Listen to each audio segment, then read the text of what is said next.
Yeah, but not before I read his book. I found my glasses in a sweater pocket and began leafing through. Ma puttered in and out of the living room, still beautiful, but I had to focus. I didn't know how much time I would have there. It seemed that we had relatives over. Was it Christmas? A pair of adults and a couple kids I didn't recognize tromped through the hallway, and I saw my son, now adult, walk by with his wife on the way out the door. As a group, the extended family began sledding outside. Finally, I finished reading the story, and I called out for my grandson. He rushed down the stairs and into the living room. How was it? Well, it's terrible, I told him truthfully. But it's terrible for all the right reasons. You're still a young man, so your characters behave like young people, but the structure of the story itself is very solid. I paused. I didn't expect it to turn out to be a horror story. He nodded. It's a reflection of the times. Expectations for the future are dismal, not hopeful like they used to be. You're far too young to be aware like that, I told him. An idea occurred to me. If you're into horror, do you know anything about strange creatures? Sure. I read everything I can. I love it. Warily, I scanned the entrances to the living room. Everyone was busy outside. For the first time, I opened up to someone in my life about what I was experiencing. In hushed tones, I told him about my fragmented consciousness. For a teenager, he took it well. You're serious? Yes. He donned the determined look of a grown man accepting a quest. I'll look into it, see what I can find out. You should start writing down everything you experience, build some data. Maybe we can map your psychic wound. Wow. Sounds like a plan. I was surprised. That made sense, and I hadn't expected him to have a serious response. But how will I get all the notes in one place? Let's come up with somewhere for you to leave them, he said, frowning with thought. Then I'll get them, and we can trace the path you're taking through your own life, see if there's a pattern. For the first time since the situation had gotten worse, I felt hope again. How about under the stairs? Nobody ever goes under there. Sure. He turned and left the living room. I peered after him. I heard him banging around near the stairs.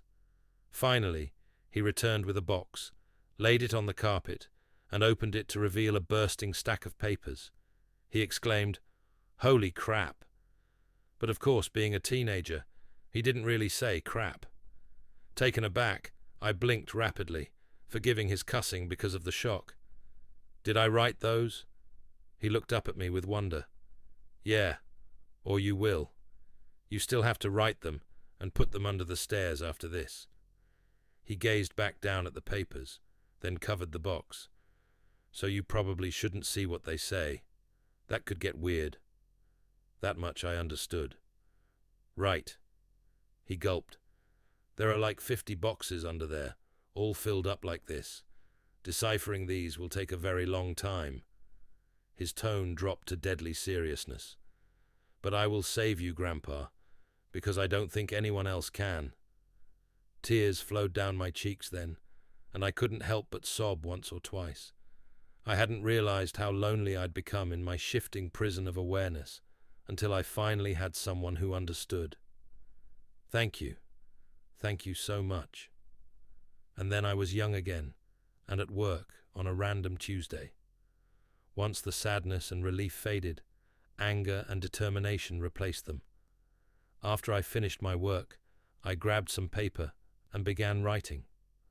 While the weeks shifted around me, while those weeks became days and then hours, I wrote every single spare moment about when and where I thought I was. I put them under the stairs out of order. My first box was actually the 30th, and my last box was the 1st. Once I had over 50 boxes written from my perspective, and once my shifting became a matter of minutes, I knew it was up to my grandson to take it from there. I put my head down and stopped looking. I couldn't stand the river of changing awareness any longer. Names and places and dates and jobs and colors and people were all wrong and different. I'd never been older. I sat watching the snow fall. A man of at least 30 that I vaguely recognized entered the room. "Come on, I think I finally figured it out." I was so frail that moving was painful. "Are you him? Are you my grandson?" "Yes." He took me to a room filled with strange equipment and sat me in a rubber chair facing a large mirror twice the height of a man. The pattern finally revealed itself.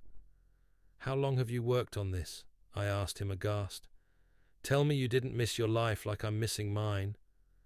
His expression was both stone cold and furiously resolute. "It'll be worth it."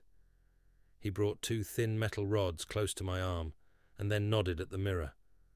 "Look, this shock is carefully calibrated